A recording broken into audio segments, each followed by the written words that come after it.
नमस्कार, DRE news में आपका स्वागत है। महत्वपूर्ण जानकारी और सभी काम की खबर हिंदी में देखने के लिए अभी डीआरई न्यूज सब्सक्राइब करें। चीन ने भारतीय अखबारों और वेबसाइटों पर लगाई रोक, केबल नेटवर्क से टीवी चैनल भी गायब।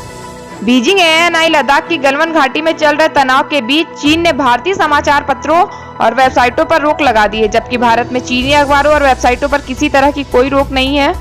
सूचनाओं को दबाने के लिए कुख्यात है चीन की कम्युनिस्ट सरकार। सूचनाओं को दबाने के लिए कुख्यात है चीन की कम्युनिस्ट सरकार में लोग भारतीय अखबारों और वेबसाइटों को नहीं पढ़ पा रहे हैं। वो सिर्फ virtual private network VPN server के जरिए ही भारतीय मीडिया की वेबसाइट को खोल सकते हैं। केबल नेटवर्क और डीटीएच प्लेटफॉर्म से भारतीय टीवी चैनल भी गायब।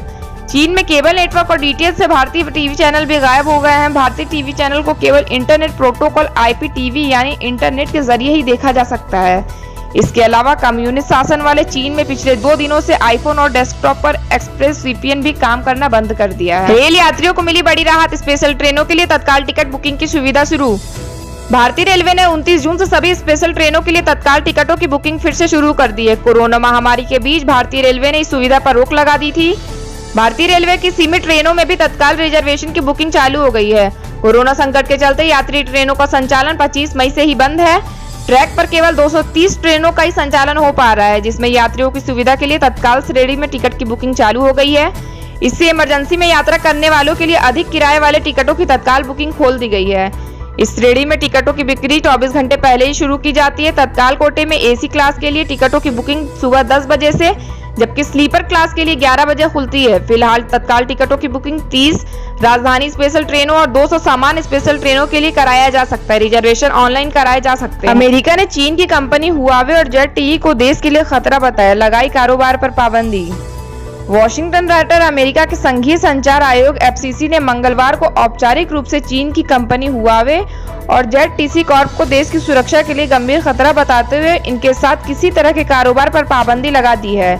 आयोग के इस कदम के बाद अमेरिका कंपनियों को इन चाइनीज कंपनियों से उपकरण हासिल करना संभव नहीं होगा।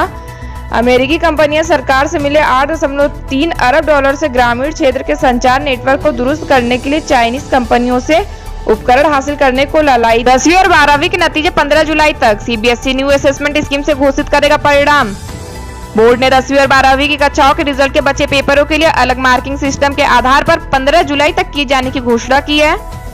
केंद्रीय माध्यमिक शिक्षा बोर्ड यानी CBSE द्वारा इस वर्ष की सेकेंडरी 10वीं और सीनियर सेकेंडरी 12वीं कक्षाओं की इस वर्ष की बोर्ड परीक्षाओं के नतीजों की घोषणा 15 जुलाई 2020 तक कर दी जाएगी। CBSE बोर्ड एग्जाम रिजल्ट 2020 की घोषणा की तिथि के बारे में हाल ही में बोर्ड द्वारा उच्चतम न्यायालय में 26 जून 2020 को हुई एक सुनवाई के दौरान जानकारी दी गई है। बोर्ड ने CBSE 10वीं रिजल्ट 2020 और CBSE 12वीं रिजल्ट 2020 की घोषणा बचे पेपरों के लिए अलग मार्किंग सिस्टम के अनुसार किए जाने की घोषणा की है।